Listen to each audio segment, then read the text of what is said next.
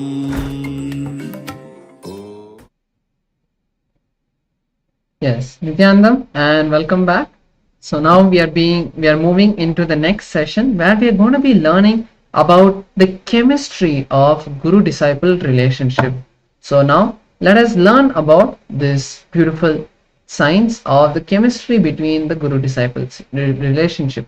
So in all of our lives, we have the physics, chemistry, and the biology of that particular aspect of life. So what is the chemistry of guru-disciple relationship? It is not something physical, but it is learning how to connect with the guru, how the guru's love, when it overflows, how to reciprocate that to the guru, how to use that love to raise yourself and not allow yourself to become kind of, what do I say, when you use the love of the guru in the wrong direction to show people that your guru loves you, that is where we make the mistake. How to use the guru's love only for the power manifestation, how to use the guru's love only to raise the consciousness of other people, enrich the people about your guru. That is what we are going to be learning in today's session. So I request all the participants to be seated now. Please turn on your cameras now, as we now learn about the physics, about the chemistry of the guru-disciple relationship.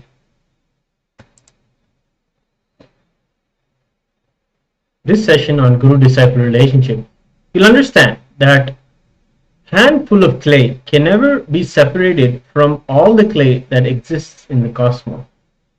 Bones you're having can never be separated from the bone material of the cosmos. The body you have cannot be separated from the body material of the cosmos, Prakriti, and nature. Now listen to the truth. Even though you are using your will 24/7 fully to beat up yourself, it cannot be separated from Paramashiva. The identity you feel about you, breathe in, breathe out, that has Paramashiva's individual will. Understand, the identity that you feel that you have, that breathes in and breathes out, it has the individual will of Paramashiva himself.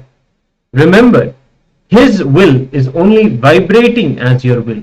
It is not a meditation technique, it is a powerful cognition. See, the mark of one line cannot stop coming to the conclusion. Reduce the speed of the conclusions. Meaning, when you see a mark, this one line, don't come to any conclusion, where we understood that Paramashiva's will is our will. Shiva Sankalpam, Mama Sankalpam. Don't come to the conclusion of this one line telling, okay, I am bound, I don't have anything to do. So even if I do something which is not sensually correct, which is not logically correct, even if I do that, it is only Paramashiva's will. Don't come to that kind of conclusions. Breathe Paramashiva's will into my will. And such grand will in front of his will, this will cannot play the big game. Breathe in and breathe out the individuality of Paramashiva. You will see your will just withers away into his will, and it is not a technique, it is again of the powerful cognition. So don't just practice this. You must ferociously manifest it as a reality in your life. Make this powerful cognition ferociously as a realization in you. This is the chemistry of guru-disciple relationship. No self-sabotage, no self-destruction. See in how many ways, how many places you have taken the Guru for granted and did not allow the inspiration, the introduction into action. Discover 25 different blind spots where the inspiration was interjected by your Guru but you did not act. For example, it can be like as doing Nirahara Samyama or morning yoga. It can be anything. The inspiration that has been given to you where you did not see or where you did not use this.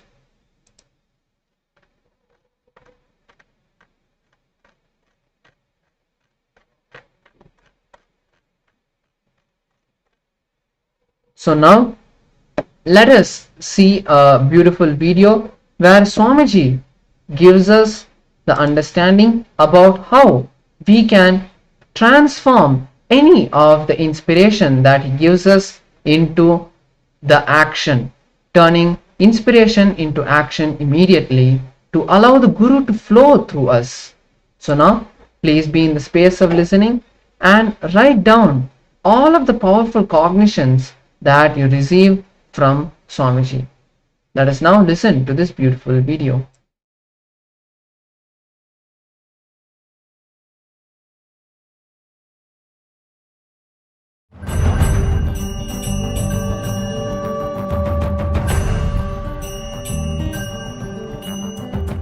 नित्यानन्देश्वर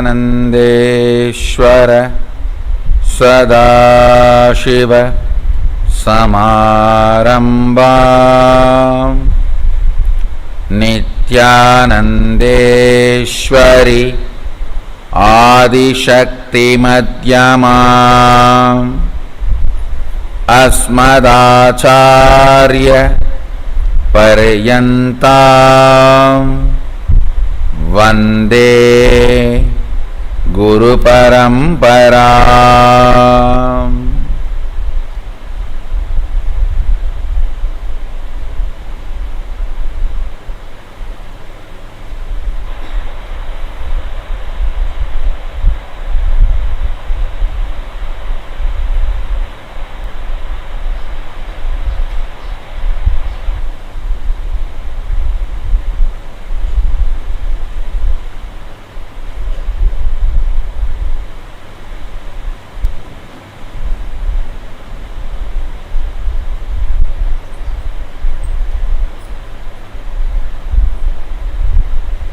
I welcome you all with my love and respects.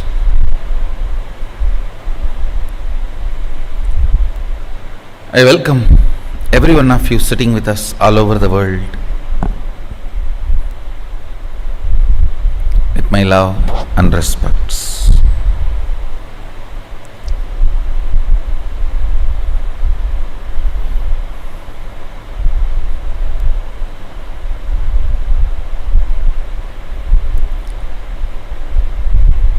I'll continue to expand on the chemistry of Guru-disciple relationship.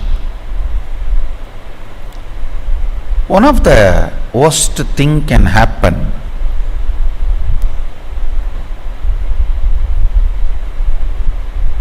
in the Guru-disciple relationship, which should never be allowed, is taking it for granted. Day in and day out, every day, sitting and listening, being around. Sharada Devi says beautifully, when you go near the Guru, if you start thinking he is human being just like you, you have gone far away from him. I have seen many people, by coming near to me, they have gone far away from me, taking me for granted. day in and day out, sitting and listening, but not inspired action. See, if you listen and don't immediately move into action, you will develop something stupid, highly stupid, called this TV syndrome. In television, you see everything, you just sit and see, that's all.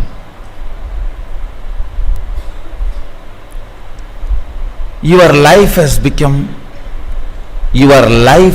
reduced to 2D life due to TV and gadgets.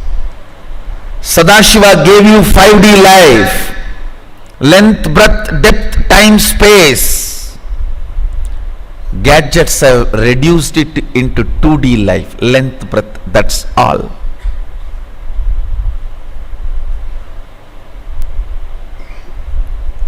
All your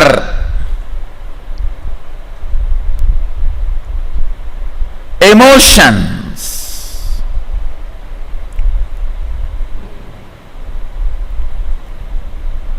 awakened, agitated, goes through the ups, downs, gives you a kind of a pseudo feeling you are living your life without acting. That is one of the worst thing happened to humanity. When somebody cries in the screen, you are satisfied about crying. When somebody laughs in the screen, you are satisfied about laughing.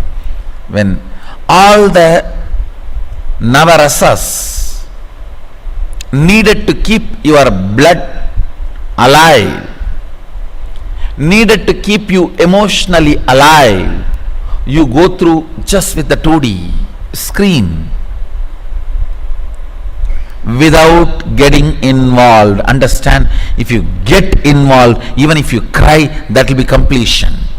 If you get involved and your whole body laughs, that will be an amazing ecstasy. Smiling only through the lips, expressing the joy only through the lips, means you are trained buffalo. Now, unfortunately,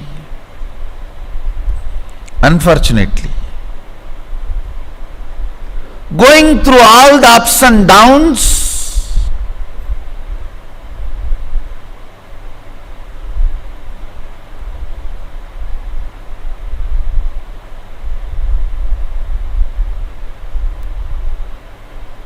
in the screen itself,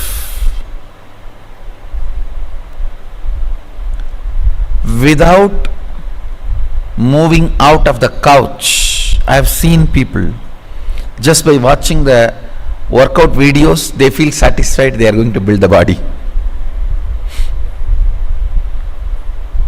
Life has no remote control. Get up and change. Life has no remote control. Get up and change. We finish living life by remote control itself, just through remote control.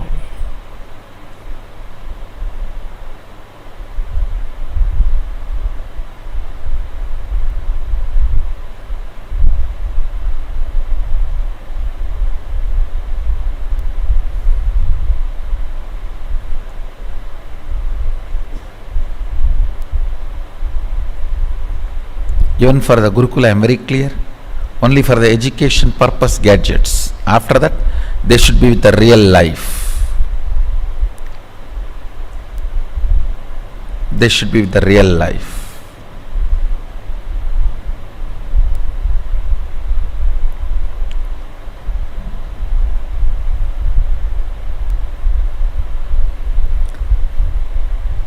Constantly habituated to pass through the life without getting involved,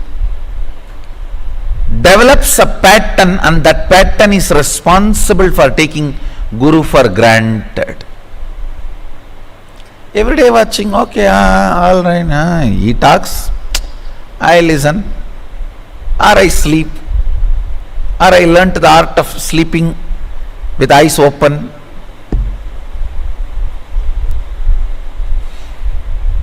Nothing need to be done. That's all. Sitting and listening itself is a great sacrifice I am doing for him.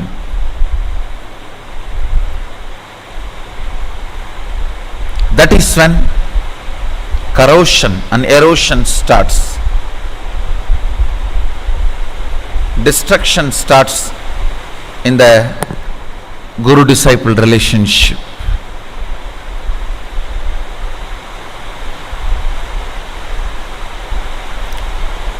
Act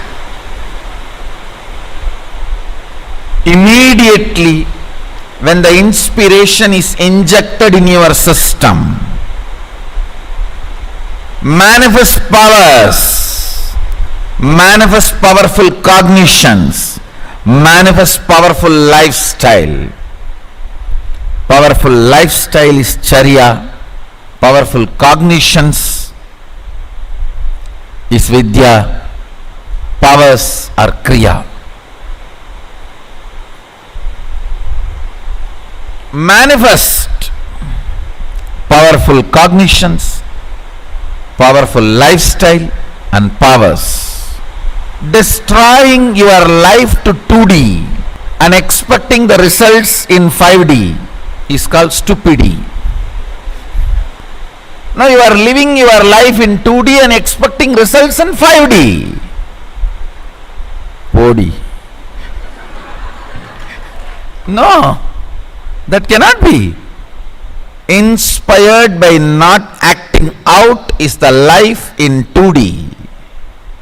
When you act out the inspiration, you start growing life, consciousness, powerfulness, everything in you. Kailasa is not for dead, but for the people who have seen death. Understand, it is not for those who are dead, it is for those who have seen death. Taking life for granted means destroying life. Taking Guru for granted means destroying Guru-disciple relationship. You can't destroy the Guru, you will lose, that's all, nothing else. Understand, every time inspiration is injected in you and you don't act out, you let that inspiration go along with your anima. You are taking life for granted and you are also building a very dangerous pattern of taking Guru for granted. If Guru cannot move you, no one can move you. If Guru cannot save you, no one can save you.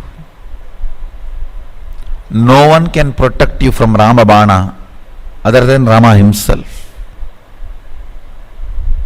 Listen, no one can protect you from Ramabana other than Rama himself.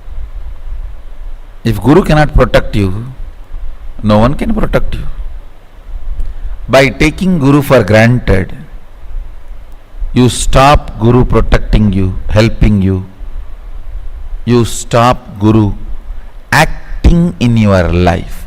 The Guru component, understand, if the chemistry is not perfect, physics has no use. I have seen many people, they may be physically away, but properly they will be here for satsang and start acting out on it. They grow. They may be physically away, but they grow. They are near me. There are many I have seen who sit here, live here, use this place only for boarding and lodging and eating. Neither come near the space of Kailash, nor make that inspiration as a lifestyle. Nor make that inspiration as a lifestyle. Either they don't listen. If they listen, no acting out. They have 1,000 reasons why it cannot be acted upon. So if the chemistry is not working out, physics has no meaning. Physical nearness has no meaning. Then you are not in Kailash, Kailast. I have seen many people more regular to satsang when they were away from Kailash. They were very regular to satsang when they were away from Kailash. And everyday satsang was applied in their life and used, adopted as a strategy, now heard as a compulsion. Taking it for granted, taking Guru for granted is denying the Guru component in your life. Denying Guru component in your life means living here is not only useless, load for others. Taking Guru for granted is the worst corrosion and erosion that can happen to your consciousness, that can happen to Guru-disciple relationship. I have seen many gone far away by coming near because they take Guru-disciple relationship for granted. They take Guru for granted. Contemplate only on this one truth of chemistry of Guru-disciple relationship today. In how many ways you have taken Guru for granted? The moment you saw him, met him, how it was? Understand. Converting lust into a chaste relationship, a committed relationship, can be done only by a chaste woman, by bringing maturity in the relationship, stability to the relationship. Same way, the initial excitement you get seeing the master can become a matured Guru-disciple relationship only if you act out on all the inspiration injected in you. All the inspiration injected in you, if you start acting out continuously with your authenticity, only then it becomes Guru-disciple relationship. It starts always as a fan. Wow. But it becomes a matured Guru-disciple relationship only if you act out on the intensity injected in you. If the intensity injected in you, if you start acting out, a matured Guru-disciple relationship happens. Oneness blossoms. See in how many ways, how many places you have taken Guru for granted and did not allow the inspiration injected into action. Pen down at least 25 things where inspiration was injected but you did not act it out. You did not convert it into action. That 25 points is the poison destroying your Guru-disciple relationship, stopping oneness happening in you, stopping power manifestation happening in you. Discover 25 blind spots where inspiration was injected in you by Guru but you did not act out. Make it in.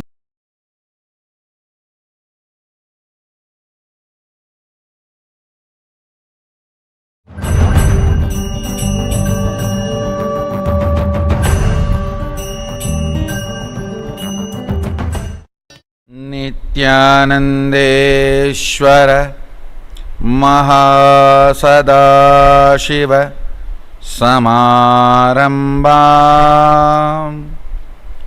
Nityanandeshwari Adi Shakti Madhyamam Asmadacharya Paryantam Vande Guru Parampara.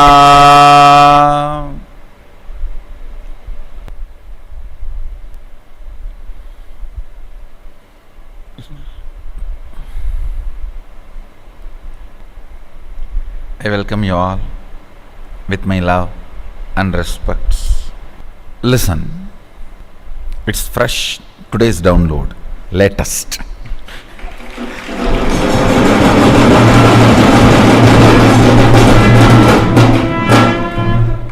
Sadashiva revealed an important understanding about chemistry of guru-disciple relationship.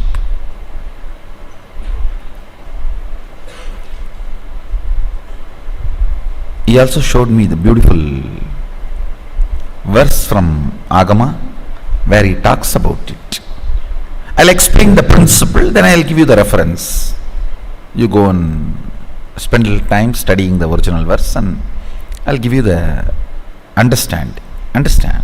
Handful of clay can never be separated from all the clay exists in the cosmos. Bones you are having can never be separated from the bone material of the cosmos.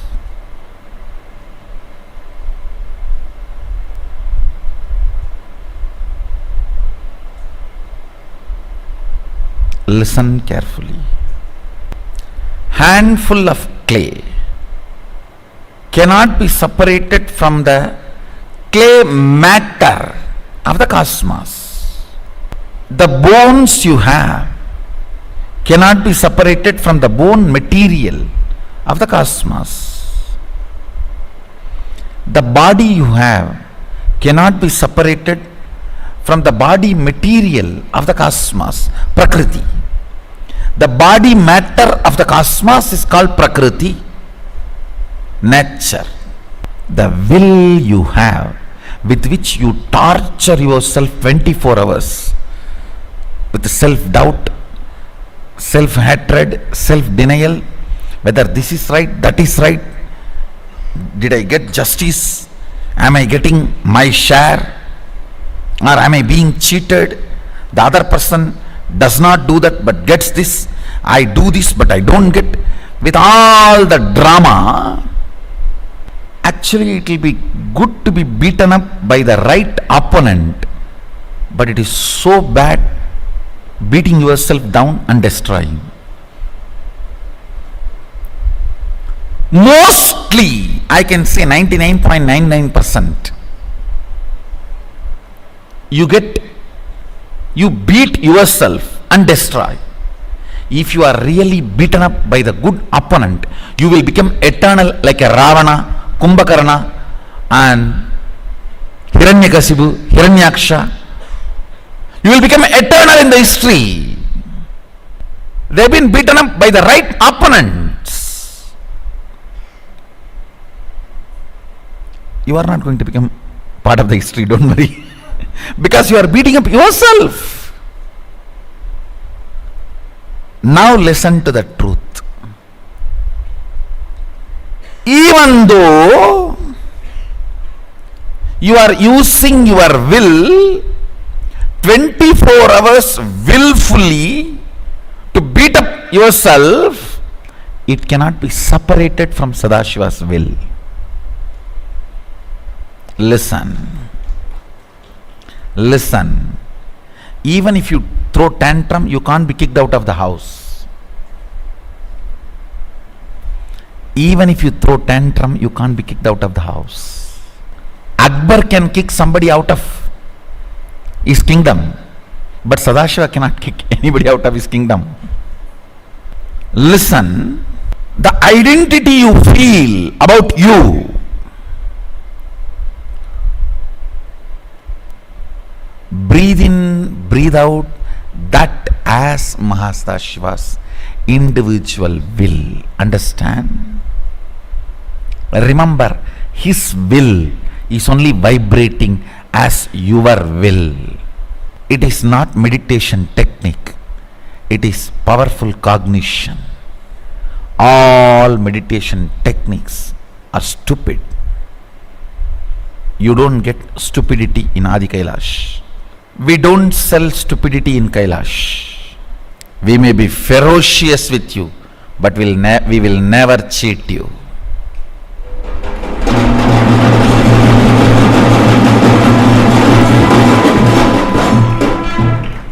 I have kicked out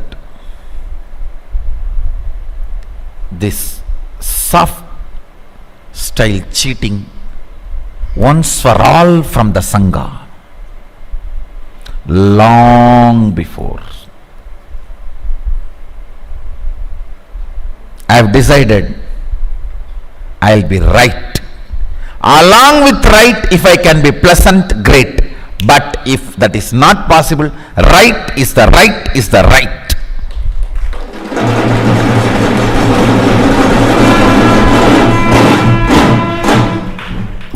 If people are feeling pressured by my right, I'll give them time to digest, but no question of soft pedaling cheating.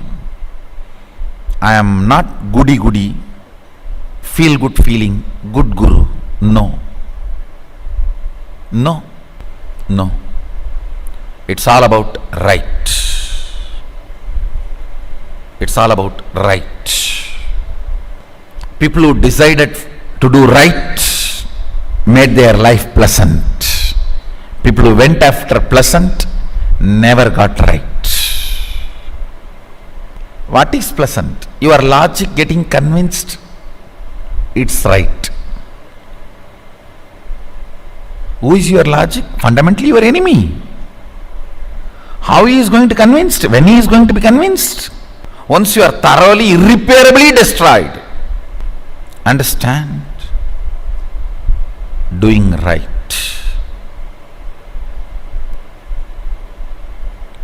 Doing right. It is all about right. People may blame I am ferocious, but no one can blame I am cheating.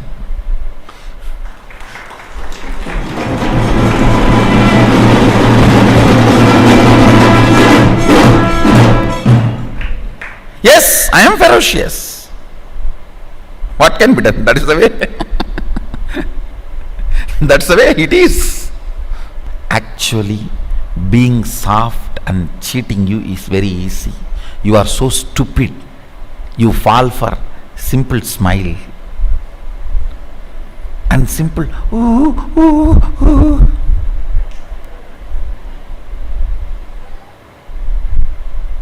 You are such a stupid.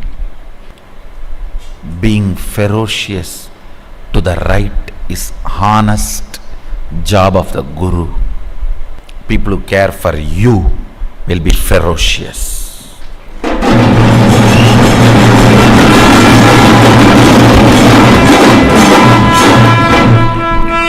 I am not Mama Guru.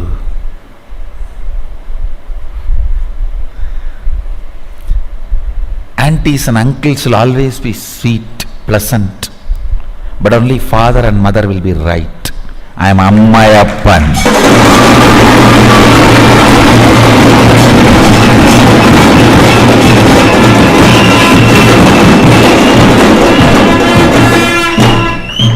Not auntie-uncle.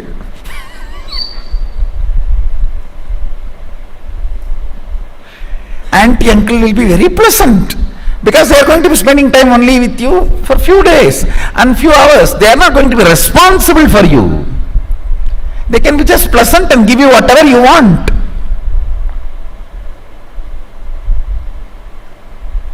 But only people who are responsible for you, father and mother, will be right. I am not Mama Guru. Listen. Listen the logic with which you beat yourself. I'll give you a simple understanding. Slow down coming to conclusions. If morning coffee is missing, I know my Rahu has changed, my Ketu has gone out, and my Buddha is standing upside down, and my Guru is turned back on me, and my Shadeshatya started. That is why coffee is not right. Stop coming to self-beating conclusions constantly.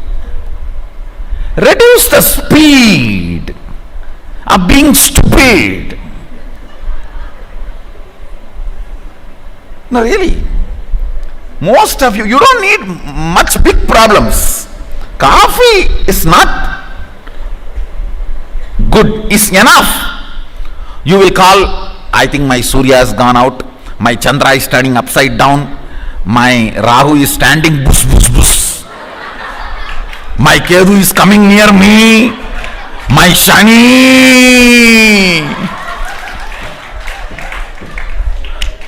Shani went to the cow and spoiled the milk.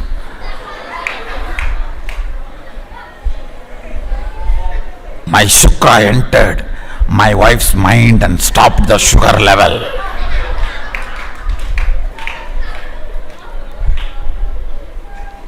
See, mark this one line. Stop coming to stupid conclusions. Reduce the speed of coming to stupid conclusions. Listen. All self-beating conclusions of logic is Vega, and powerful cognitions are Viveka. That's all. All self-destructive cognitions. I am not able to get up in the morning for yoga. I think my Rahu is standing in front of me. Just tell your friend to take a can and beat you. No, tell him, till I get into Shivastamba, go on be beating me.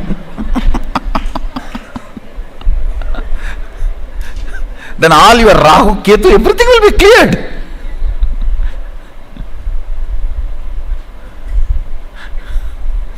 Shadeshat, Ashtama, all Shani, no Shani can stop your growth.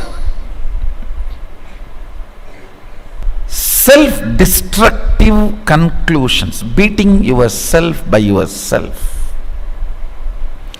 Reduce the speed of it. Reduce the speed of stupidity. You can reduce. It is not mandatory to be stupid on the planet Earth. Even though due to your stupidity you assumed the human body and came to planet Earth, it is not mandatory you have to continue to be stupid to be in the planet Earth. The self-beating pattern, antidote for that is my will with which I am creating hell for me cannot be separated from Sadashiva's will. So let me breathe his will into my will. And such grand will, in front of his will, this will cannot play big game. Breathe in and breathe out the individuality of Parashiva. You will see your will just withers away into his will. It is not technique. No, it is powerful cognition. Understand? Yes. How can my will be separate from his will? No. It cannot be. He is a Yagabhoga Swarupi. He is the only man alive in the cosmos. Everyone else is Prakriti, matter.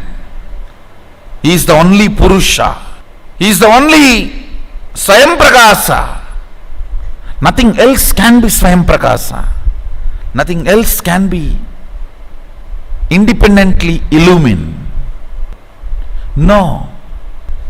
Then if something is alive in me, that is he. listen to today's satsang again and again. Whenever you come to this powerful cognition, if something is alive in me, it is He. He is alive. Then you will stop doing this self-beating exercise. That is what Manikavasagar says beautifully. Vehangeduttanda vendan adivelga. Vendan means Lord. Vehangeduttanda vendan adivelga. பிறப்பருக்கும் பிஞ்சகன்றன் பெய்கடல்கள் வெல்க புறத்தார்க்கு சேயோன்றன் பூங்கழல்கள் வெல்க கரங்குவிவார் உள்மகிழும் கோன்கழல்கள் வெல்க. It's a beautiful verse in Tamil on Mahadeva, Sadashiva. If you are new to Sangha, I want to tell you, when I use the word Shiva, Sadashiva, Mahadeva, Mahasadashiva, all mean one and the same.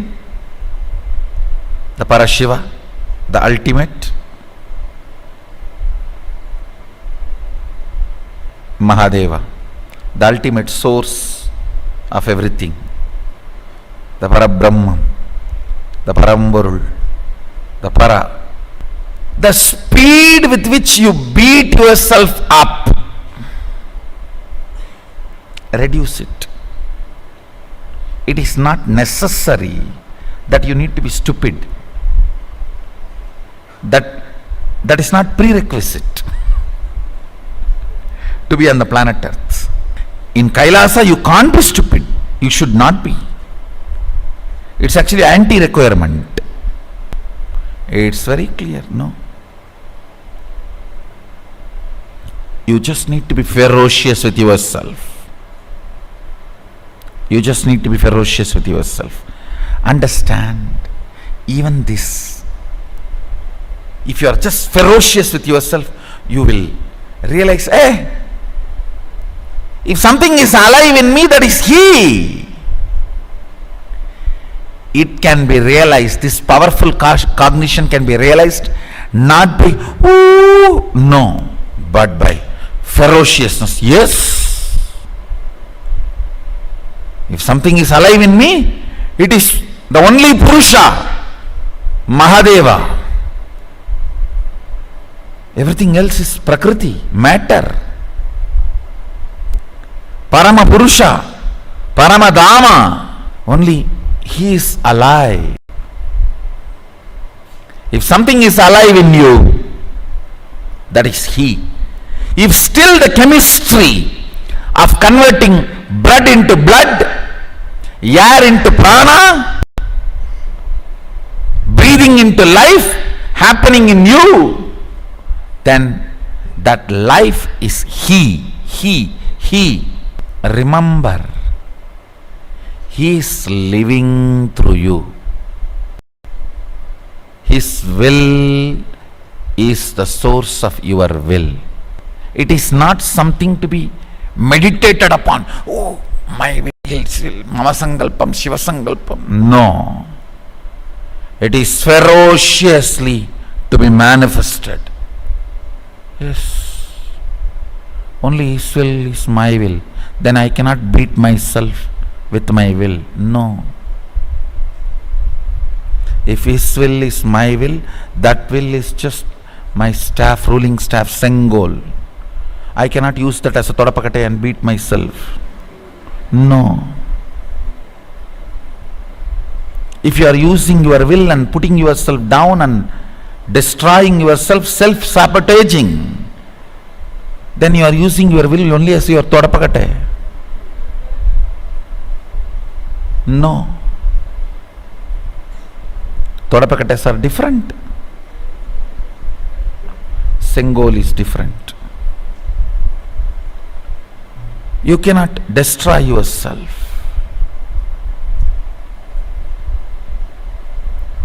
Essence of today's satsang, SDHD is a shit.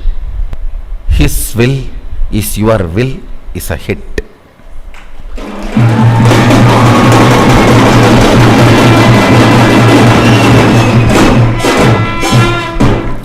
Don't practice this, ferociously manifest it. all practicing is a shit. Postponing it without ferociously hugging the truth. All technique, all ideas I will practice is nothing but when you understand something without hugging it ferociously, without entering into that fire ferociously, saying, tomorrow I will touch you, you just sleep now, you leave me, let me be as I am, let you be as you are. Slowly, slowly, slowly, I will heat my butt in you. Then once I am slowly comfortable, I will put my finger in you. Then I will stretch my hand in you. No. When you know this is the truth, enter into that fire.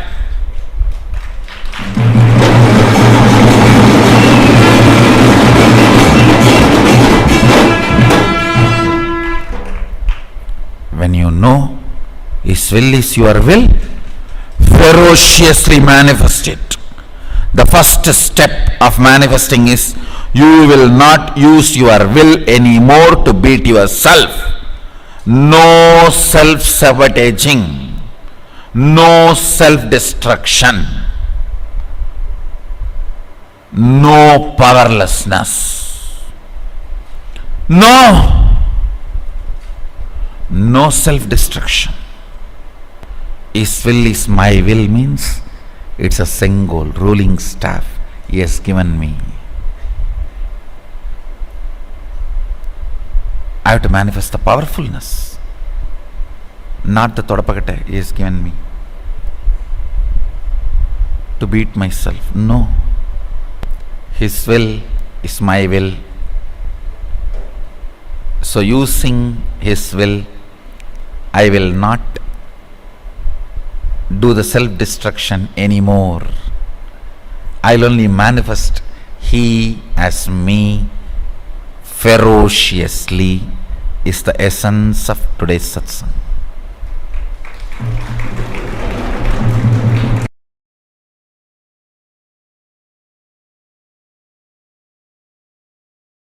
That was a beautiful satsang where Swamiji shared the powerful cognitions of how to go and how to relate with the Guru and how to use his will as my will and raise yourself to become Paramashiva itself. So now, with these powerful cognitions we have received, let's now manifest the powers of Paramashiva. We are once again going to be doing some length related power manifestation. So once again, let's all see the Shastra Pramana for this power. The scriptural reference for the power of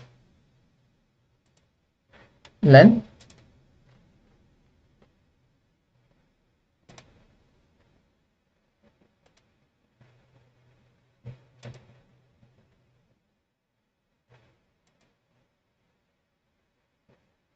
So here we can see Paramashiva, he says, Shakti Sandhane Shariro Patihi, meaning that when you manifest the space of Paramashiva, when you manifest the oneness space with Paramashiva, at that time you connect with him and you get the ability to manifest anything you want in whichever dimension you want. So now let's all sit in the space of unclutching.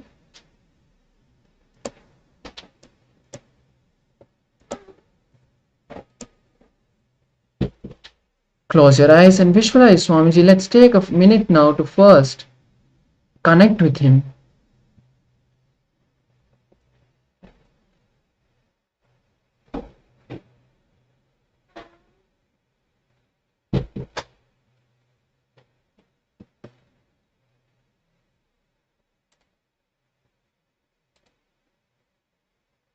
Now, once we have visualized Swamiji, let's all start chanting the Mahavakya. Om Nityananda Paramashivoham. Now, be in the space of listening as I share the question with all of you. Now, please close your eyes and ask Paramashiva this question. What is the longest river entirely within Russia? Let me repeat this question for all of you. What is the name of the river which is entirely within Russia? You can write down the name and the length of the river. Please write down this question now. We are only going to be seeing the question for next 2 minutes. Keep chanting the Mahavakya. Nityananda Paramashivoham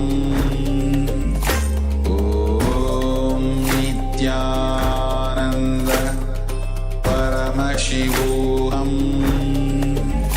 Om Nityananda Paramashivoham Om Nityananda Paramashivoham Om Nityananda Paramashivoham Om Nityananda Paramashivoham Om Nityananda Paramashivoham Om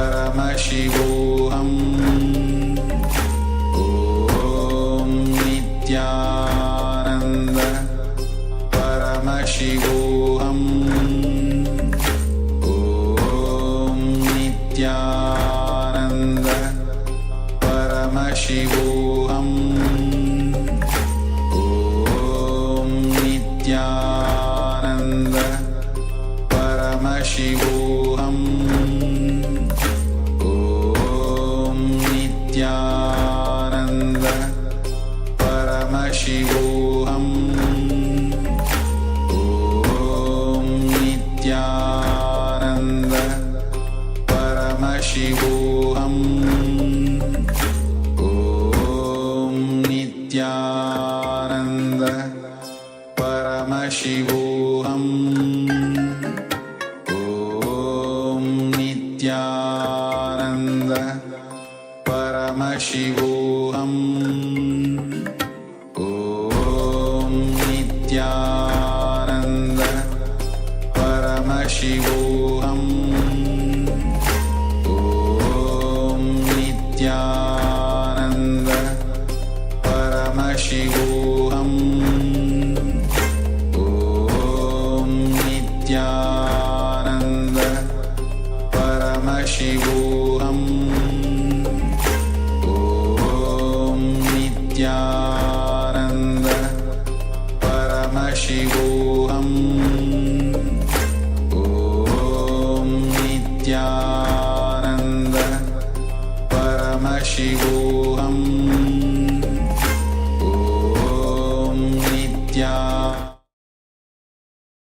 Yes, now you can all relax and now share your answers, whatever you have written, whatever you saw, any numbers you saw, any name, any images you saw of this river.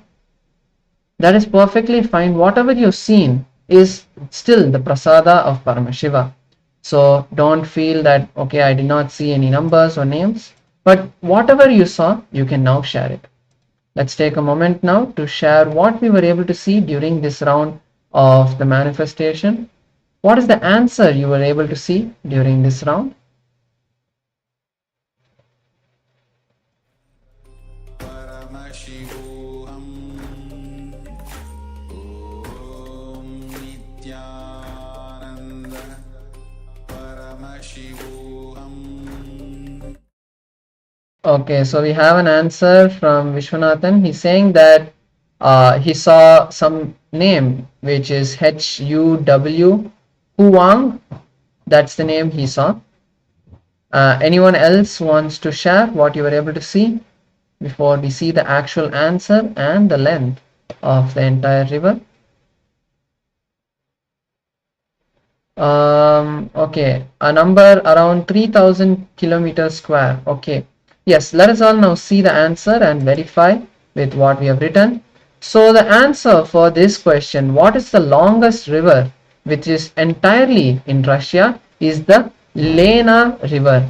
It flows about 4400 kilometers through Serbia in Russia before emptying into the Laptev Sea in the Arctic Ocean. So this is the answer of the question. So now you can share on social media, or you can share with your you can make a memo in your device of that what you were able to manifest, what was the answer, and keep it with you as a remembrance of how you have been, as a file of how you have been manifesting and improving in the manifestation. So now with this, we're going to be taking a short break to refresh ourselves and also share in social media our experiences and what we have learned, the powerful cognitions we have learned. So now we'll be joining you back after a short break. Thank you all. Nithyanandam. Paramashivoham Om Nithyananda Paramashivoham Om Nithyananda Paramashivoham Om Nithyananda Paramashivoham Nityananda Paramashivoham Om Nityananda Om Nityananda Paramashivoham Om Nityananda Paramashivoham Om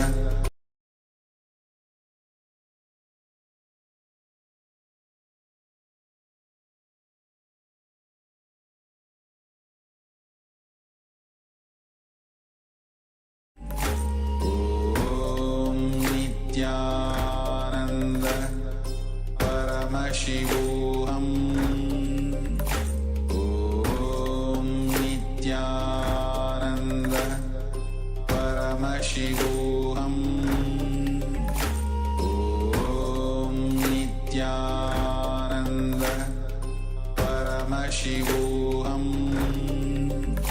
Om Nityananda Paramashivoham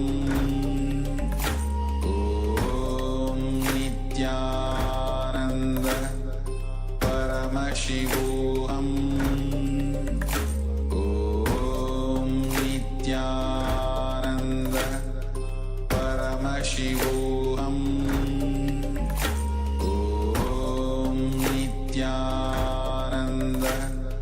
Paramashivoham Om Nityananda Paramashivoham Om Nityananda Paramashivoham Om Nityananda Paramashivoham Om Nityananda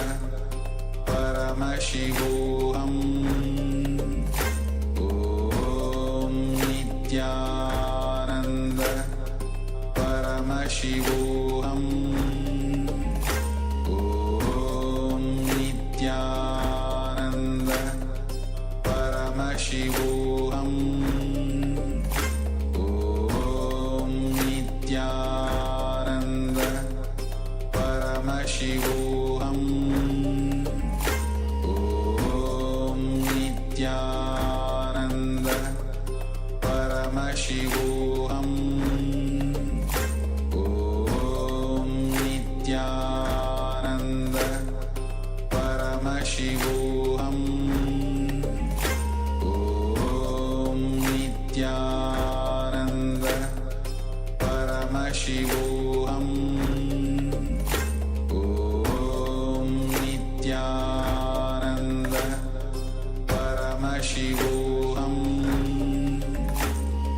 Om Nityananda